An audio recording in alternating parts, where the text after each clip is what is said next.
Good afternoon, Alon from Panda. We're here with Pressure Point. I'm really excited to be joined by Lavern from PwC. She's an associate director there as part of their financial services team. And we're here to talk about a lot of things, ranging from the future of work to AI. But specifically, we're going to start with a new report released by PwC, focused on Africa, but it is a global report about the hopes and fears of employers and employees. So, Lavern, thanks so much for being with us. Thanks so much for having me, and I'm so excited that I got an invite to Pressure Point. Really excited to be engaging with you today. You're on the top of our list, so I'm glad we managed to get the time right. So, yeah, thanks so much. Really exciting to see the report come together. I think, as always, an unexpected world-class report, as expected, from PwC. What are some of the highlights? What are the hopes and fears of African workers? Yeah, so PwC Hopes and Fears report we ran globally.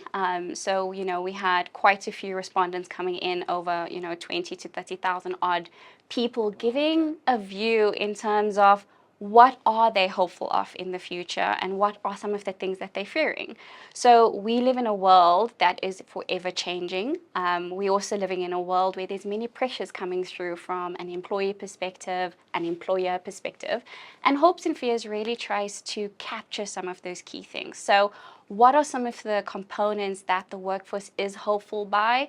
I think there's lots of opportunity from a skills perspective. So what are the new skills I can have? How do I empower myself in my job? Growth and career progression is coming through quite strongly as well. Personalization. We are in a phase of employment where employees want the workplace to be personalized, and that means choice for the employee. So that is also coming through quite strongly in terms of employees want a place that they can choose how to work, where to work, why to work. There's different components of it. And I think naturally some of the fears, we all know AI is here to stay. It's not going anywhere. It's happening at the moment as we're engaging. So fears around, AI, what part of my role is going to be taken away? How do I infuse myself as part of that? I think continuous trends in terms of reward and how I get paid is something that's coming through from a fear perspective. We know that we're under great market constraints in the economy as well. So lots of emotions, lots of feelings, lots of thoughts around, what is there that we can be excited about, but what are some of the fears we have that as organizations, as HR, as employers, we need to think about to solve so that we keep our strong talent in Africa. Yeah, well, yeah, I think so much to unpack there. I think maybe let's start on skills. I think there's so much that I want to dig into. Like, what are the skills of the future? How do we make sure our workforces are future ready? Love this question. So quite a big trend at the moment that we're seeing is around data and digital skills. Coding, DevOps, how do we build solutions in place? How do we get platforms right? And then analytics. It's not just about data anymore. It's not about putting numbers in a spreadsheet, but it's really about what does this mean? And how do you empower an employee to be able to do that? So data and digital is basically a very big theme at the moment in terms of skills that we're seeing. And I think, what's also quite powerful about it is that it is actually causing a war on talent. So people are fighting specifically for those skills. Other skills are becoming more important. So I think often we taught that you need to have a technical skill. So what can I deliver from an output perspective? So whether it's accounting or it's HR or it's marketing, technical skills. But softer skills are also becoming more important. Power skills are becoming more important. And that means communication. It means how you engage. It means how you tell a story. And those skills are also starting to emerge. So data and digital is a big topic everywhere. And I think if we look at it from an Africa perspective, one of the greatest challenges we face is how do we actually keep that talent we have in South Africa at home? Because a lot of global firms are hunting for that data and digital talent in South Africa. And that's a great attribute for us because it means we have a workforce that can deliver that. But it's bad because we're losing the most powerful assets we have, which is people. Yeah. So sure, there's so much there. I think just something I want to just say is that, like, I think your point around just South African talent being global talent, and I think that's something that we just don't give enough credit for. I think talent here is really world class, and I mean, I think it's a positive that, you know, international firms are recognizing that, but it's important that employers in the SA context focus on like the employee value prop. So what can they be doing Absolutely. to ensure there's a strong employee value prop? 100%. And I think it's such a big question at the moment. So quite a few organizations are thinking about different ways to retain talent. And I think what's amazing about the evolution around it, it's not just I'm going to retain you by paying you a salary anymore. I think employees are asking for more. So they're asking to be part of an organization where their values are aligned, where purpose is there and it's living and it's breathing every single day. They want to be part of a workforce or a workplace where they can grow, like I said previously. So organizations are looking at different ways to enhance career progression. And I think we were chatting about this earlier on. I think as South Africans specifically, we're very traditional, and we have been brought up to think in a linear way. So you go to school, you get a degree, you get a job, you get a salary, and you support your family. It's very, very linear. And you stay in that job for a really, really long time. Where we're sitting at now, and one of the key mechanisms or components that employers are looking at is how do we break that linear path? How do we say to an employee, actually, we do want to grow you, we want to empower you to, if you're a sales agent in the contact center, how do we make you a HR manager or a project manager or, you know, a data analyst? So organizations are looking at different ways to flex their skills so the employees can grow and learn, but also create fluidity in terms of what roles you can move into. And I think we're seeing a big change from organizations being role-based. So as Alon, I put you in a job role and that is who you are for forever, and rather identifying value in the skills you have and how I move those skills around. Yeah. So that's definitely a big thing. Yeah, I think that's so important, and it links back to your points around skills development and the skills of the future. I think it goes two ways, right? I think, you know, individuals need to take ownership of their own skill development, but at the same time, there needs to be enablement from the organization. Yeah. So what are some of the steps that organizations can take to future-proof their workforce and their talent? I definitely think the first thing I would recommend is understand what skills you have in your organization. So you need to have an assessment of that. But skills mean nothing if they're not delivering what your business mandate is to deliver. So as much as you need to understand what skills you have, you need to understand your business and where your business is growing to, and then do a match between the two. So if there's enhancements or investment that's going into a certain area, you need to make sure that your skills are identified to get you there. The second thing or second part of that then that you need to do once you know what your business needs and what skills you have is to then say what's your gap. And you can do the gap at a role level. So assess, do I have at a role level the proficient skills to deliver the role I need this to be? Or then at an individual level to say, is my workforce actually delivering what this role is required to deliver? And do a bit of a skills assessment there. And then it's really about having conversations with employees to say, we know where our business is going, we know the skills we need, here's where you're sitting, where do you want to go? Here's the opportunities you have for that. And then having that coaching, learning path conversation to get your employees to there. And I think the biggest thing in that is your organization has to have the culture for that change. So it's all great saying we want to create a fluid workforce, and if I'm Lavern, I can go work in function A and Alon can go work in function B. But if the culture of the organization and the leadership of that organization don't agree to that and enable that, it's going to get stuck. So culture is also really important in creating that new ways of working, that new ways of thinking, you know, leadership values coming into play that actually says, yes, this is the angle we're going to go into. We have to break the traditional thinking of growth and where people go, and owning people and owning certain skill sets and such. Yeah, I think that's super clear. I think saying for me, which I think is clear and it's clear in the report, is that, and it's something which I say to the team, is that the only constant is change, right? Yeah. And I think, it leads to my next question around how do you build resilience in people and how do you create a supportive environment? And it goes to the point that you touched on previously around culture.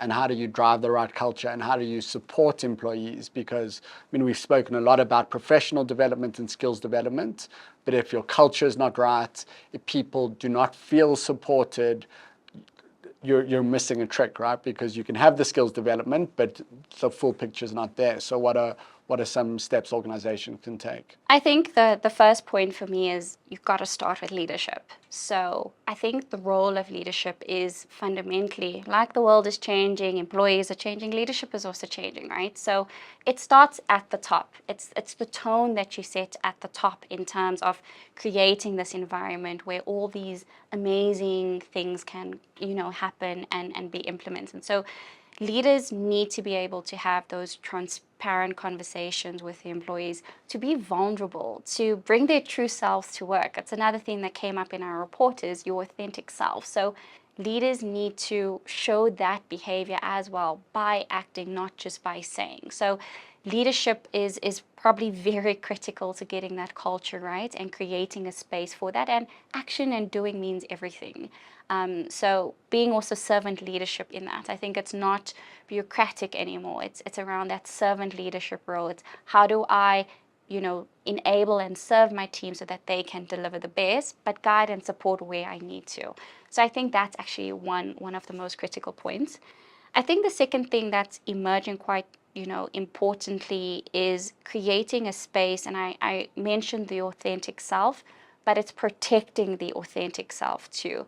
Life is hard. There's lots of change everywhere that's happening. So well-being is becoming a key component in terms of how do we create spaces and environments for safety, but spaces and environments where people can actually look after their well-being. There's avenues, for the support to come in, but also it has to be personalized to me. Don't do a blanket approach around it. And then I think the last one really is just from a team perspective. It's just communication and that transparency and the new ways of working and breaking the silos. Yeah, so I think all of it, it sounds so obvious, but it's amazing how organizations just get that wrong. Yeah. But it really does come down to vulnerability, authenticity.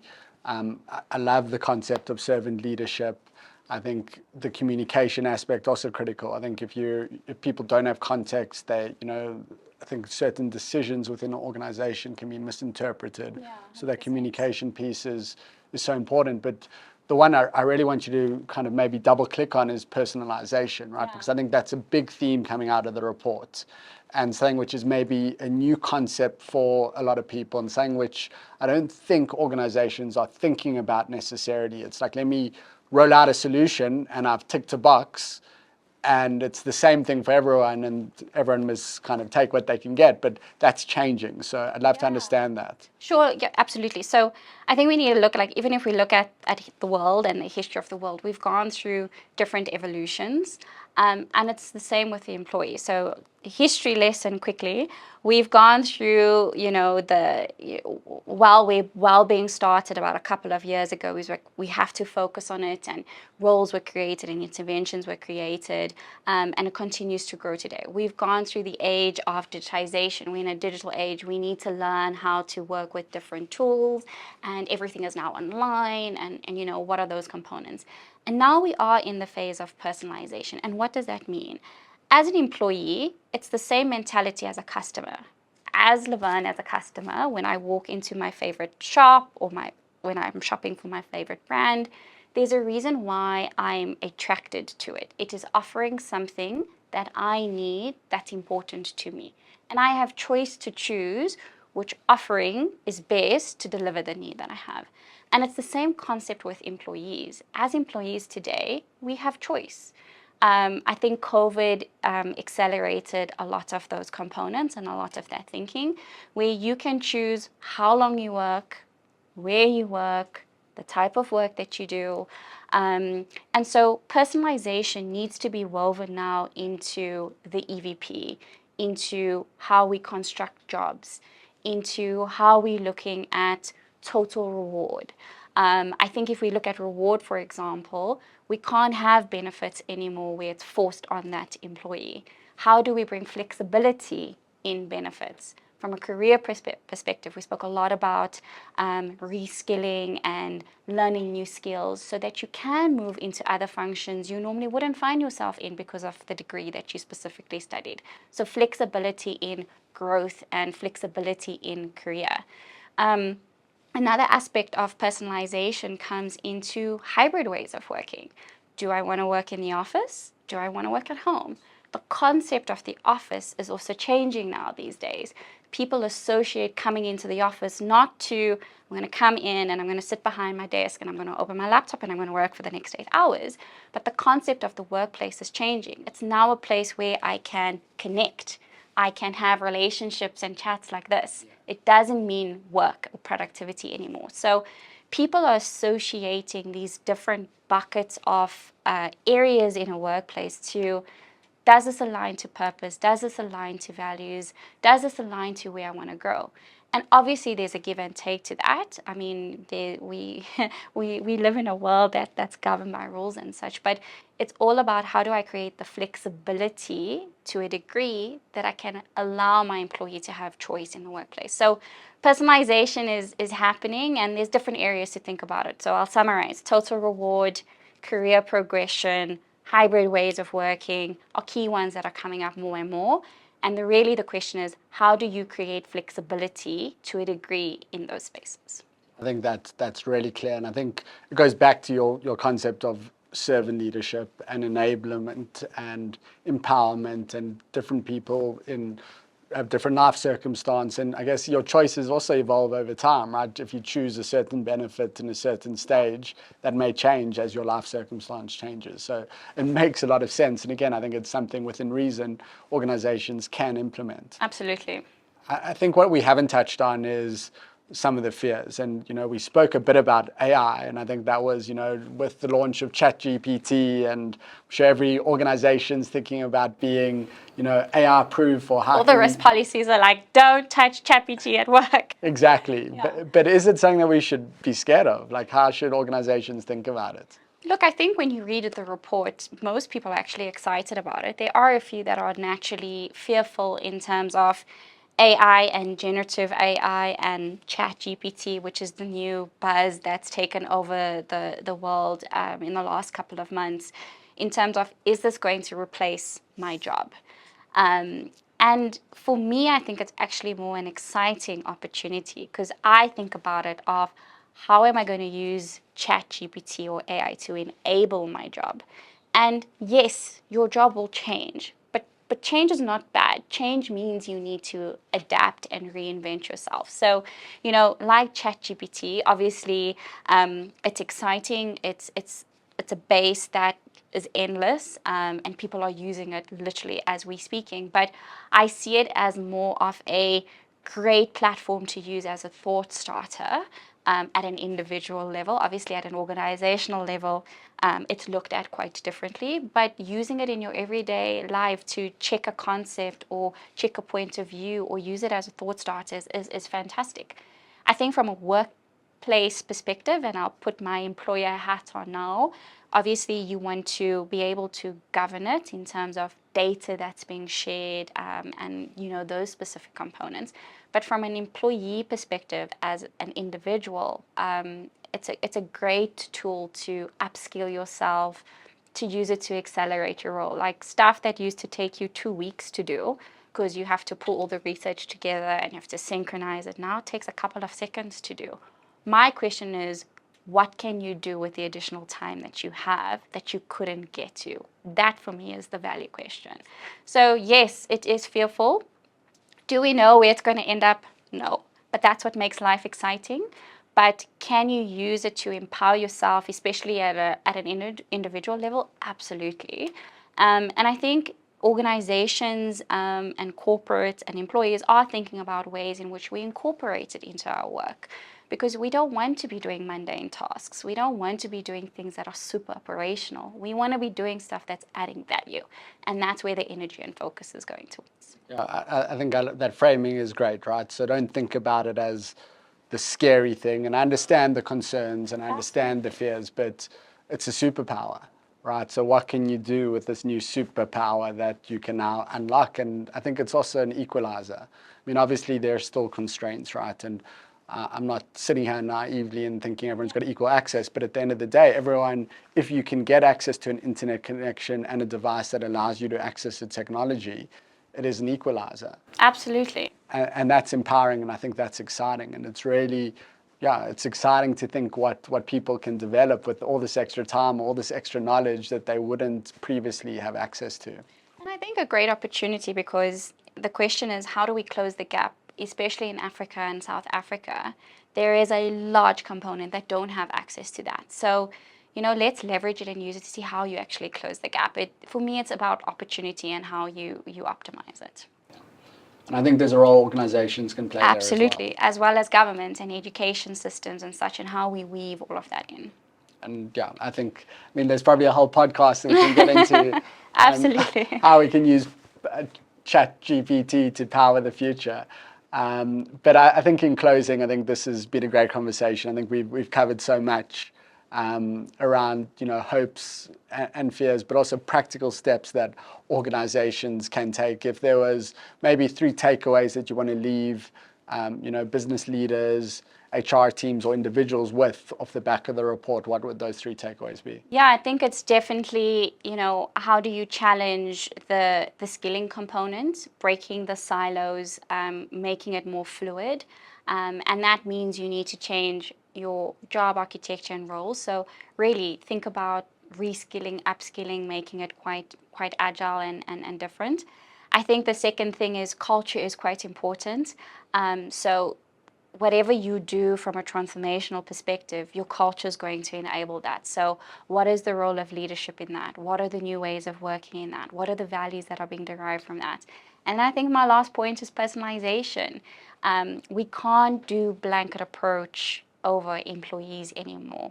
So how do we create flexibility in reward and career and ways of working that makes them feel like it's tailored to me, but also driving your business at the end of the day? Awesome. So I think it all comes down to alignment. I think just to summarize, a big thank you to Lavern for joining us here today. I think you've hit the summary home, but just to reiterate the importance of upskilling, the importance of leadership, leading through example, and finally the future wave of personalization. And I think for everyone, think about how can you use ChatGPT as a superpower. Absolutely. Let's embrace, let's not fear. So thanks so much, really appreciate it, and signing off from Pressure Point.